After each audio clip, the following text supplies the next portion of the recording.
So hello guys, आप लोग कैसे हैं? आप बिल्कुल सही होंगे हमारे अंदर से। तो ये देखिए, हम यहाँ पे रोड पे खड़े हैं और यहाँ पे इस टाइम तो गर्मी का मौसम था और गेहूं का सीज़न है, कटिंग वटिंग चल रहा है। तो यहाँ पे कुछ खेत कटिंग हो चुके हैं और कुछ खेत अभी कटिंग को करना है।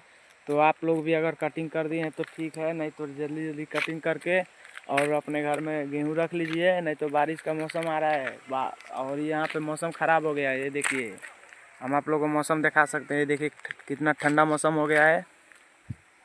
ये देखिए कितना ठंडा मौसम हो गया है। ये गेहूं अभी काटना है, ये कटिंग नहीं हुआ है और इधर सब खेत कटिंग हो गया है। देखिए जूम करके दिखा दे रहा हूँ, यहाँ सब खेत कटिंग हो गया है और यहाँ पे अभी कटिंग नहीं हुआ है।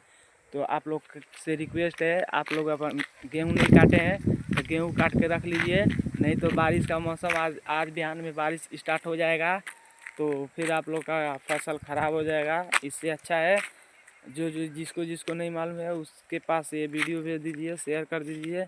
और वीडियो ऐसे ही मौसम के बारे में जानने के लिए और ऐसे ही मेरा मतलब जानकारी देने के लिए मेरे चैनल पे नए हैं तो वीडियो को लाइक कीजिए। अगर आपको मतलब मालूम चल गया जहाँ बारिश का मौसम स्टार्ट होने वाला है तो कमेंट ज़रूर कर दीजिएगा, हाँ या ना के जवाब में दे दीजिएगा जहाँ बारिश हो रहा है या नहीं हो रहा है। और ये भी बता दीजिए आप लोग किस क्षेत्र से देख रहे हैं, बारिश आ रहा है कि नहीं, उधर ज़रूर कमेंट में कीजिए। और चैनल पर नए हैं तो चैनल को सब्सक्राइब कीजिए, वीडियो को लाइक कीजिए और दूसरे के पास शेयर ज़रूर कीजिए। Thank you, bye bye, Tata.